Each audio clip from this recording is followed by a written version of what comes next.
आज फैसला होतोय शिवसेनेच्या नेतृत्वाचा, शिवसेनेच्या बहुमताचा आणि अर्थातच महाराष्ट्राच्या पुढच्या राजकारणाचा। मोठी बातमी येते महाराष्ट्रासाठी आणि देशासाठी। आज सत्ता संघर्षावर शिंदे गटाची विरुद्ध शिवसेना गटाची मोठी सुनावणी होती आहे। शिंदे गट विरुद्ध शिवसेनेच्या याचिकेवर आज सुनावणी होती आहे। दरम्यान आज सुप्रीम कोर्टात होणाऱ्या सुप्रीम सुनावणीत महाराष्ट्राच्या शिवसेनेचं सुप्रीम पद कोणाला मिळणार याचाही फैसला खऱ्या अर्थानं होणार आहे। सुप्रीम कोर्टातल्या याचिका समजावून घेताना भरत गोगावले यांच्या व्हीपीला मान्यता देण्याच्या विधानसभा अध्यक्षाच्या निर्णयाला शिवसेनेनं आव्हान दिलंय। 16 आमदारांच्या अपात्रतेच्या याचिकेवरही सुनावणी होते। सर्वोच्च अशी असणारी ही सुनावणी आणि त्याच विषयावर आपण चर्चा करतोय। आपल्यासोबत राजकीय विश्लेषक, सामाजिक ज्येष्ठ पत्रकार तुळशीदास भोईटे सर आहेत। भोईटे सर, आजची सुनावणी होते, या सुनावणीकडे महाराष्ट्र, शिवसेना, भाजप आणि नवा शिंदे गट कसा पाहतोय? मगाशी म्हणाल तसं की भाजपाचे प्रवक्ते अजित चव्हाण जे बोलले ना, प्रत्येकाचं म्हणणं तेच आहे की सर्वोच्च न्यायालयाकडून आम्हाला न्याय मिळावा।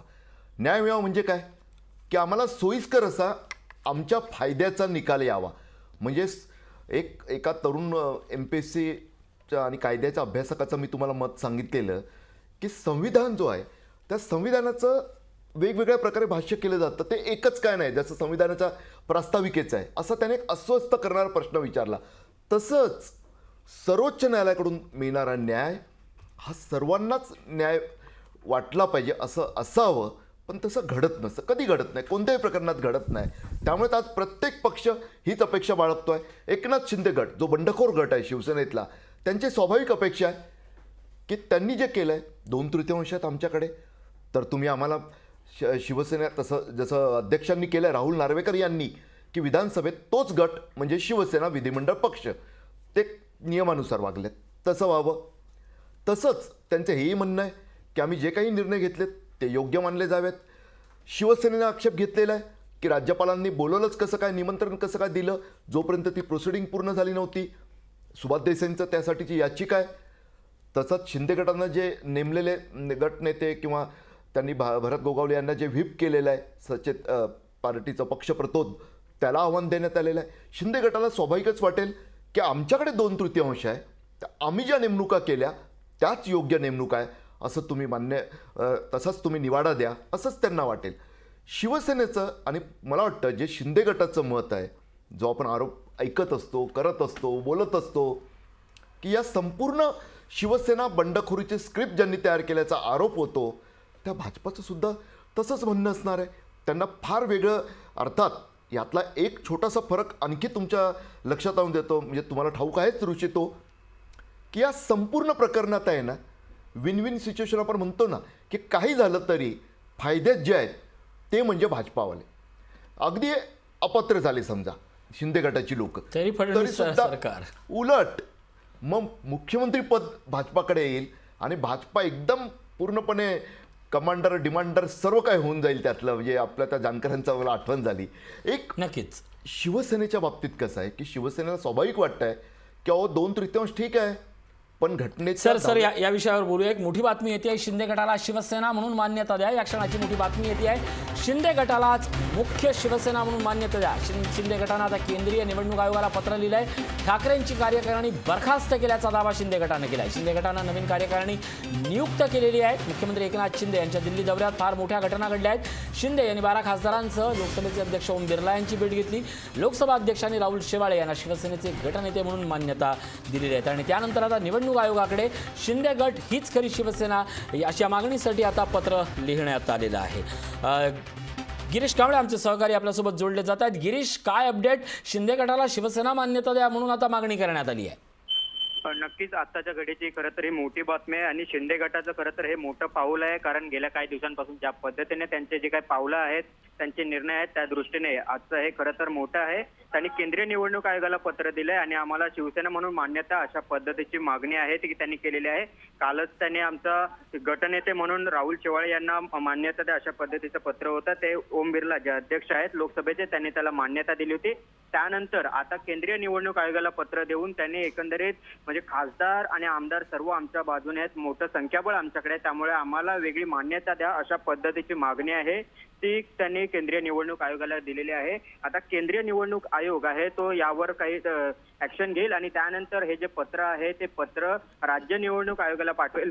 तत्पूर्वी हे शिंदे गट हा केंद्रीय निवडणूक आयोगाकडे जाईल याची खात्री होती. त्यामुळेच उद्धव ठाकरे यांनी देखील त्यांच्या आधीच केंद्रीय निवडणूक आयोगाला पत्र दिलेलं आहे आणि जर शिंदे गटाने काही पत्र दिलं, मान्यता मागितली तर त्याआधी आमची बाजू मांडून ऐकून घ्या अशा पद्धतीचे पत्र आहे. ते पत्र उद्धव ठाकरे यांनी याआधीच दिलं होतं. त्यामुळे एकंदरीत आता ही लढाई आहे ती आता चिन्हावर येऊन ठेपलेली आहे. पक्षचिन्ह असेल आणि एकंदरीत पक्षाची जो काय अधिकार आहे, हक्क आहे, त्यावरून ही लढाई ठेपलेली आहे. त्यामुळे आता कशा पद्धतीने हे पुढील जे काही आता निर्णय घेत आहे, निवडणूक आयोग काय निर्णय घेत आहे हे देखील पाहावं लागेल. तर दुसरीकडे सुनावणी देखील असेल. त्यामुळे दोन्ही महत्वाचे आहेत, दोन्ही घटना महत्वाच्या आहेत. त्यामुळे कशा पद्धतीने आता पुढील जे काही पावलं शिंदे गट घेतोय हे देखील पाहावं लागेल. नक्कीच. तुर्तास धन्यवाद या सगळ्या महत्त्वाच्या अपडेटबद्दल. गिरीश कांबळे आमचे प्रतिनिधी आपल्याला अपडेट देत होते. दरम्यान काही वेळापूर्वी संजय राऊत यांनी या आजच्या या सुनावणी संदर्भात काय प्रतिक्रिया दिल्या होत्या पाहूया.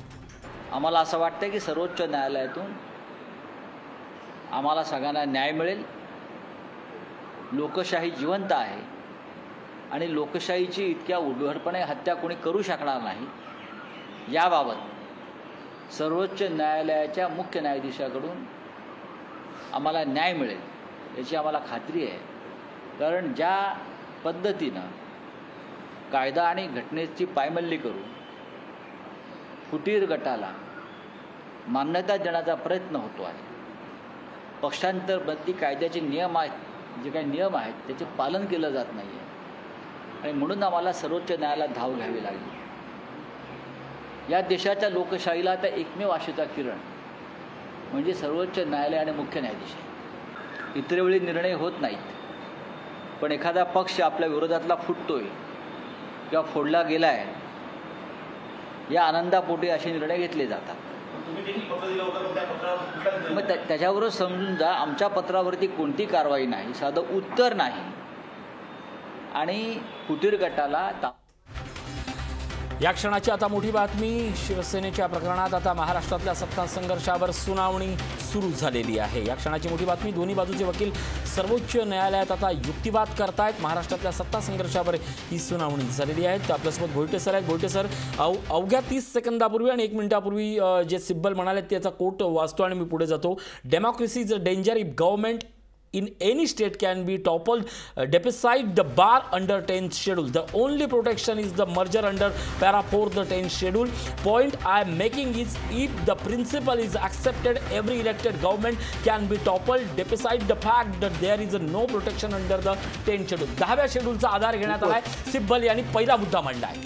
कपिल सिब्बल हे मुरब्बी वकील आहेत, राजकीय नेते सुद्धा आहेत. त्यांनी जो मुद्दा पुढे केलेला आहे तोच अवघ्या देशाचं लक्ष वेधून घेणारा मुद्दा आहे. कारण ही जी तरतूद आहे ना ही का झाली त्याचं कारणच हे होतं की कुणीही उठेल पक्ष फोडेल. म्हणजे त्यांनी खूप चांगले शब्द वापरलेत. कपिल सिब्बल म्हणतात आहे देशातली लोकशाही धोक्यात आहे. लोकांनी निवडून दिलेलं सरकार अशा पद्धतीनं जर आपण हे चालवून घेतलं तर कोणीही ते पाडू शकेल. लोकशाही धोक्यात आली हा जो त्यांनी इशारा दिला त्यात त्यांनी जे म्हटलेलं आहे की जे आपणही सातत्यानं म्हणतोय 2/3 बहुमतानं केवळ तुम्ही पक्षातून बाहेर पडलात, वेगळे झालात, विधिमंडळ पक्ष म्हणून तुम्ही मान्यता मिळवलीत याचा अर्थ असा नसतो. घटनेच्या 10व्या परिशिष्टात जो उल्लेख आहे त्यातला 4था जो पॅरा आहे तो महत्त्वाचा आहे की तुम्हाला ते कायदेशीर करण्यासाठी दुसऱ्या पक्षात विलीन व्हावंच लागतं. सर, याच्यात एक अपडेट. सिब्बल यांनी पुढचा युक्तिवाद केलेला आहे की 10 मधला जो दुसरा शेड्यूल आहे त्यानुसार 40 मेंबर आहेत शिवसेनेचे, ते त्यांनी अपात्रतेच्या याच्यासाठी ते ग्राह्य धरून जातात, चुकीचं वर्तन केलेलं आहे आणि त्यांना बीजेपीच्या स्पीकरच्या वतीनं एक चुकीच्या व्हीपचा त्यांना पाठिंबा देण्यात आला आहे. हाही देखील मुद्दा त्यांनी कोर्टासमोर मांडला आहे. अर्थात ते जे मुद्दे मांडतात आहे त्याचबरोबर रमन्ना म्हणजे सरन्यायाधीश, आपल्या देशाचे सरन्यायाधीश यांनी सुद्धा त्यांना डिलिशन ऑफ पॅरा 3 बद्दल विचारलेलं आहे कारण त्यावरही उहापोह होणार आहे. अर्थात आता सरन्यायाधीशांनी एक स्पष्ट केलेलं आहे की यावर आत्ताच काही वादविवाद करावा असं नाही आहे. मात्र त्याचा अर्थ असाही निघतो की पुढे त्याच्यावरही उहापोह नक्की होईल. आत्ताची मला जे दिसतंय की पहिली प्रायोरिटी हेच असेल की नेमकं जे महाराष्ट्रात सत्तेचा महासंघर्ष सुरू आहे, एक नाट्यमय सरस सुरू आहे, त्याच्यावर कायद्याच्या दृष्टिकोनातून तात्काळ काय पावलं उचलता येतील त्याच्यावर पुढची पावलं सर्वोच्च न्यायालय उचलेल असं दिसतंय. ऋषी, नक्कीच सिब्बल यांनी काही महत्त्वाचे मुद्दे ते आता समोर आणतायत. राज्यपालांनी न्याय प्रविष्ट प्रकरणात देखील असताना अशा पद्धतीचा निर्णय घेतला, त्याच्यावर त्यांनी आक्षेप घेतलाय. त्याचप्रमाणे by voting in the vote of confidence voting official whip they have incur disqualification. सातत्यानं मुद्दा मांडला जातोय की हे सगळं प्रकरण न्यायप्रविष्ट होतं. अपात्रतेच्या मुद्द्यावर नवनवे मुद्दे हे आता सिब्बल यांच्याकडनं मांडले जात आहेत, समोर आणले जातात. आणि सगळ्यात महत्त्वाचा मुद्दा जो 10 शेड्यूलचा असेल, 10 शेड्यूलच्या दुसऱ्या परिच्छेदाचा परिशिष्टाचा असेल, ते मुद्दे आणले जातात. सगळ्यात महत्त्वाचं म्हणजे अगदी रामण्णांचा उल्लेख केला. रामण्णांनी 2 दिवसापूर्वी केलेलं विधान हे अत्यंत महत्त्वाचं आहे. त्यांच्या म्हणण्यानुसार न्याय प्रविष्ट प्रकरणात आणि या प्रशासनाच्या हाताळणीत जो भेदभाव होतो त्याबद्दल त्यांनी चिंता व्यक्त केली होती. मला वाटतं भोईटे सर, या निर्णयाच्या संदर्भात जरी नसलं तरी अशा पद्धतीचं विचारमंथन हे महाराष्ट्रातही आता सुरू झालंय. याच्याकडे कसं बघता? नाही, खूपच महत्त्वाचं. आणि त्यातही लक्षात घ्या, पुढचा जो मुद्दा आलेला आहे ना, तो आहे पक्षप्रतोद व्हीपच्या बाबतीतला. अगदी की मूळ पक्षानं नेमलेल्या पक्षप्रतोदाला हटवून बंडखोर गटानं नेमलेल्या नव्या पक्षप्रतोदाला व्हीपला मान्यता देणं, याला त्याने आक्षेप घेतलेला आहे. हा महत्त्वाचा मुद्दा आहे ऋषी, कारण यावर सुद्धा जसं तुम्ही राज्यपालांचा उल्लेख केलात, मगाशी चर्चेला सुरुवात होण्याच्या आधीसुद्धा मी म्हटलं की सर्वात महत्त्वाचा मुद्दा जर कोणता असेल की न्यायप्रविष्ट प्रकरणात आपले सन्मान्य महामहिम राज्यपाल इतर वेळी जसं रोखून धरतात, अध्यक्षपद जसं त्यांनी रोखून धरलेलं, भाजपाचेच आमदार कोर्टात गेलेलं त्याचा दाखला देत त्यांनी रोखून धरलेलं ती निवडणूक, जोपर्यंत पुढचं सत्तानाट्य घडलं नाही तेव्हाच त्यांनी ती निवडणूक होऊ दिली. त्यांनी हे संपूर्ण प्रकरण न्यायप्रविष्ट असताना कसं काय सत्ता स्थापनेचं निमंत्रण दिलं, हा एक महत्त्वाचाच मुद्दा ठरणार आहे. त्याच्यावरच सिब्बल असं म्हणतायत की राजकीय पक्ष, सत्ता हे भाग दुसरे, पण एखाद्याच्या व्यक्तीवर ज्यावेळी अपात्रतेचा मुद्दा हाच त्याच्यावर प्रश्नचिन्ह उपस्थित करतो त्यावेळी त्याच्या मताला आणि निवडणुकीला काय अर्थ, याच्यावर सिब्बल बोलतायत. बरोबर आहे ना. कारण पहा, पूर्णपणे जर आपण या संपूर्ण एक क्रोनॉलॉजी आपण शब्द वापरतो, क्रम, एक जर ते अनुक्रमणिका लावून पाहिलं ना आपण, तर काय दिसतंय? पहिल्यांदा अपात्रतेची मागणी शिवसेनेचा मूळ पक्षाकडून करण्यात आली होती. सुनील प्रभू यांनी ती मागणी केली होती. अजय चौधरी तोपर्यंत गटनेते नवे झाले होते, मूळ पक्षानं तसं ठरवलं होतं.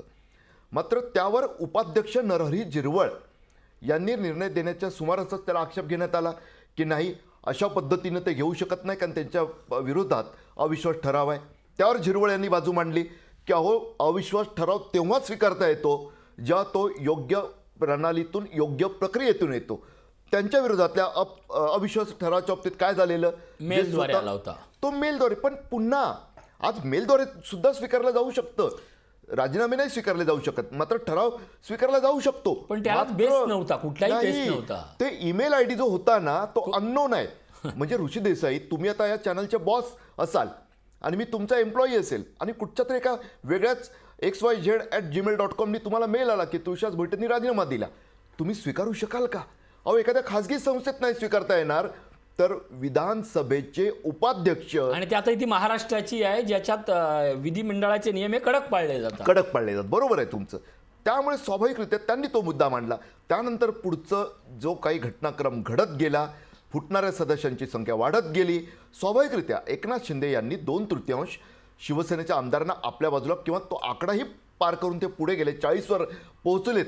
हे त्यांच्यासाठी त्यांच्या बाजूनी बाजू मजबूत करणार आहे. परंतु एक लक्षात घ्या, यातला मगाशी आनंदराव अडसूळ जे बोललेत की नाही 2/3 आमदार आमच्या बाजूनी आहेत, 12 खासदारसुद्धा फुटलेले आहेत, तरीसुद्धा अहो फक्त लोकप्रतिनिधींची फूट म्हणजे पक्षातील फूट नसते.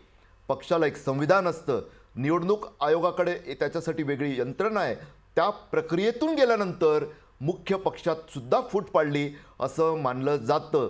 नाहीतर मनसेच्या बाबतीत जे घडलं की अनेक आमदार इकडे तिकडे गेले, नगरसेवक गेले, म्हणून काय मनसे नाही फुटला ना, ते नगरसेवक फुटले. हो, यात जी शिवसेना आता भोगते आहे बंडखोरी, त्या शिवसेनेनेच ते केलेलं त्यावेळी. त्यामुळे कोणताही पक्ष फुटण्यासाठी जी प्रक्रिया आहे ती पूर्ण केली जावी लागते आणि त्या बाबतीत शिवसेनेच्या संविधानात जे मुद्दे दिलेले आहेत त्याचं पालन व्हावं लागेल. सध्या तरी शिवसेनेच्या संविधानात जे सांगितलं आहे त्याचं पालन झालेलं दिसत नाही. त्यामुळे फूट तशा पद्धतीची मुख्य पक्षातील आहे असं म्हणता येत नाही. सिब्बल यांनी मांडलेले 2 मुद्दे आणि तेच आता प्रश्न असतील. सिब्बल म्हणतायत की प्रत्येक दिवशी म्हणजे ज्या पद्धतीनं कोर्ट म्हणते की एवढी घाई काय याच्यावर चर्चा व्हायला पाहिजे, पण सिब्बल असं म्हणतायत की प्रत्येक दिवशी प्रत्येक क्षणाला जो डिले होतोय तोच लोकशाहीच्या दृष्टीनं सगळ्यात मोठी घातक अवस्था आहे. दरम्यान शिंदे गटाने केलेल्या जो निवडणूक आयोगाकडे दावा आहे त्याच्यावर असं ते म्हणतायत की now they say they will go to election commission as if decision of election commission is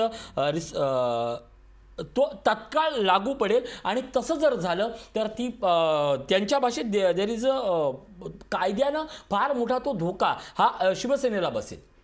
आणि पहा म्हणजे एक सर्वात मोठा मुद्दा जो त्याने आणखी मांडला ना ऋषी, की त्यांनी असं म्हटलं की घटनेच्या 10व्या परिशिष्टात पक्षांतर बंदीबद्दल जी तरतूद आहे त्याचाच एक गैरवापर झाला आहे. त्याचा गैरवापर करून इतरांना आपल्याकडे म्हणजे जे मूळ पक्षाकडे होते त्यांना सुद्धा आपल्याकडे ओढण्यासाठी त्या तरतुदीचा गैरवापर झाला आहे. परत त्यांनी सांगितलं की माननीय न्यायालयाला सांगितलं की तुम्ही त्या प्रोसिडिंगला स्थगिती दिली होती, मात्र पुढचं जे आहे त्याचं काय आहे त्याबद्दल मात्र काहीही झालेलं नाही आहे. त्यांनी म्हटलं की तुम्ही अपात्रतेच्या प्रोसिडिंगला स्थगिती दिली, मात्र तिथं संपूर्ण पुढची जी कार्य झालं पाहिजे होतं ते झालेलं नाही. त्यासाठी त्यांनी किहोटो हॉलोहन जो हे आहे त्याचा दाखला दिलेला आहे. त्याचबरोबर एक महत्त्वाचा मुद्दा राणा डिसिजनचा आता त्यांनी ते उल्लेख केलाय की या सरकारला अशा पद्धतीनं अवैध पद्धतीनं कारभार करण्याचा कुठलाही अधिकार नाही आहे. जी राणा केस झाली होती त्याचा त्यांनी रेफरन्स दिलाय. हो, सातत्यानं म्हणजे एकामोग कपिल सिब्बल उभे आहेत. म्हणजे स्वाभाविकरित्या मगाशी म्हणालो तसं की ते ज्या पद्धतीने सांगतायत की आता एक जो मुद्दा त्यातला परत पुढे येतो आहे की एक जर म्हणजे राणा प्रकरणाचा जो तुम्ही उल्लेख केला की अशा प्रकारे स्थापन झालेलं सरकार की लोकशाहीसाठी हा प्रत्येक दिवसाची दिरंगाई ही धोकादायक आहे. अगदी याचाही त्यांनी उल्लेख केलेला दिसतोय. एक महत्त्वाचा मुद्दा यातला कसा आहे ऋषी, की ज्या पद्धतीनं एक मुद्दे पुढे येतात आहे त्यामुळे केवळ महाराष्ट्रातल्याच नाही तर देशातल्या लोकशाही प्रक्रियेतील प्रत्येक राजकीय पक्षाचं याकडे लक्ष आहे. कारण आज महाराष्ट्रात जर हा पायंडा मान्य झाला, घटनेतल्या 10व्या परिशिष्टातल्या 4थ्या पॅरामध्ये दिलेलं की तुम्ही केवळ 2/3 फुटून चालत नाही, तुम्ही दुसऱ्या पक्षात विलीन व्हावं लागतं. तसं न करता जर तुम्ही अशा प्रकारे मान्यता दिली, कारण त्यांनी म्हटलं आहे मगाशी जो उल्लेख अर्धवट राहिला की जो पक्षांतर बंदी कायद्यासंदर्भातली संविधानातील तरतूद आहे तिचा गैरवापर केला गेला. अद्याप अशा प्रकारे त्या पक्षांतराला कोणतीही मान्यता नसताना सुद्धा सरकारसुद्धा स्थापन झालेलं आहे. हे सर्व धक्कादायक आहे. हे ते सातत्यानं नमूद करताना दिसतात आहे आपल्याला ऋषी. नक्की याच वेळेला जे डॉक्टर एम सिंघवी आहेत जे उद्धव ठाकरे शिवसेना गटाकडनं आहेत त्यांनी एक युक्तिवाद केलेला आहे की हे सगळं बंडच चुकीचं आहे, पण त्याच वेळेला विधानसभाच्या उपाध्यक्षांच्या हटवण्याबाबत किंवा त्यांच्यावर असणाऱ्या त्यांच्या निर्णयाबाबत जे पत्र पाठवण्यात आलं ते चुकीच्या पद्धतीनं अविश्वास प्रस्तावाचा जो मुद्दा मांडलेला आहे तोही मुद्दा आता समोर आणला आहे. तर सिंघवी यांनी या सगळ्या संदर्भात पुन्हा एकदा नबम राबिया केस आहे त्याचा उल्लेख केलेला आहे आणि रेकॉर्ड मागवावं असं देखील म्हटलेलं आहे. एकूणच या सगळ्या पार्श्वभूमीवर आता प्रत्येक गोष्टी म्हणजे ही केस आता रिवाइंडच्या बाबतीत टप्प्याटप्प्यानं कारण हे सगळं मुळात प्रकरणच रेकॉर्डवर बोलणार आहे, कागदावर बोलणार आहे आणि परिशिष्टावर बोलणार आहे. त्यामुळे रेकॉर्ड टू रेकॉर्ड प्रकरण चाललंय. नक्कीच म्हणजे एक लक्षात घेतलं पाहिजे आपण की हे संपूर्ण सध्या जे सुरू आहे ना ते शिवसेनेचे वकील कपिल सिब्बल, दुसरे वकील डॉक्टर एम सिंघवी यांच्या वतीने ही बाजू मांडली जाते. त्यांच्या वतीने हे मुद्दे पुढे येतात. पुढचा टप्पा हा शिंदे गटाच्या बाजूचा असणार आहे.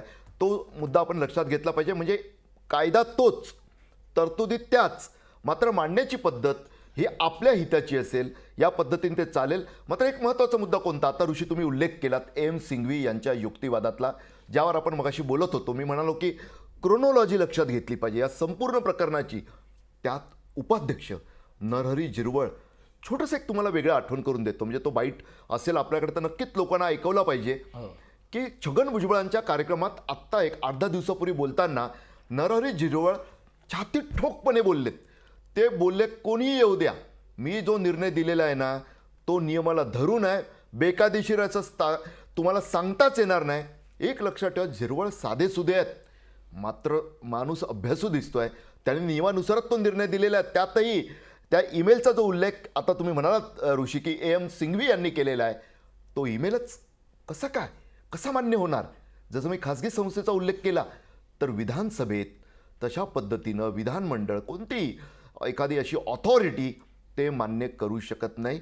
हे ते मांडण्याचा प्रयत्न करत आहे. सिंघवी यांनी एक मुद्दा आणलाय की या सगळ्याबाबत विधानसभा अध्यक्षांची भूमिका किंवा राज्यपालांची भूमिका ही तटस्थच असावी, तटस्थच असली पाहिजे आणि तटस्थच आहे असं समजून हे सगळं प्रोसिडिंग सुरू असताना त्याबाबत त्यांनी प्रश्नचिन्ह उपस्थित केलं आहे आणि त्याबाबत त्यांनी एक विधान केलं आहे. त्याचवेळी सिंघवी असं म्हणतात की जर अपात्रतेची घोषणा असली तर मग फ्लोअर टेस्ट बहुमतासाठी का मागणी करण्यात आली आणि त्या बहुमताला जर अपात्रतेचा निर्णय आला असता तर मग काय? जे साधे साधे प्रश्न महाराष्ट्रातल्या सामान्य नागरिकांना पडले होते तेच प्रश्न आता कायद्याच्या पातळीवर आणि विधिमंडळाच्या नियमाद्वारे उपस्थित केले जात आहेत. सर, वेगवेगळे मुद्दे येतात आहे. म्हणजे त्यांनी आता जे विधानमंडळ सचिवांकडून जे प्रतिज्ञापत्र सादर केलं त्यात उपाध्यक्षांची जी भूमिका आलेली आहे त्याबद्दल पण भाष्य केलेलं आहे. म्हणजे एक प्रकारे एक मुद्दा न्यायालयासमोर मांडत प्रयत्न हा केला जातोय की लोकशाही प्रक्रियेचं, संविधानातील तरतुदींचं कोणत्याही प्रकारे पालन केलं गेलेलं नाही आहे. महाराष्ट्र विधानसभेचा तुम्ही एक गौरवास्पद उल्लेख केलात मगाशी की जिथं नियम आणि संकेत याचं खूप कटाक्षानं पालन केलं जातं आणि ते सत्य आहे. आणि याच नियमाच्या संदर्भात सिंघवी यांची आताची अपडेट महत्त्वाची आहे की या सगळ्या 10 शेड्यूलच्या ज्या सगळ्या तरतुदी आहेत त्यातली महत्त्वाची गोष्ट आहे की 2/3 मेजॉरिटी असेल, 2/3 बहुमत असेल तर ते मान्य आहे.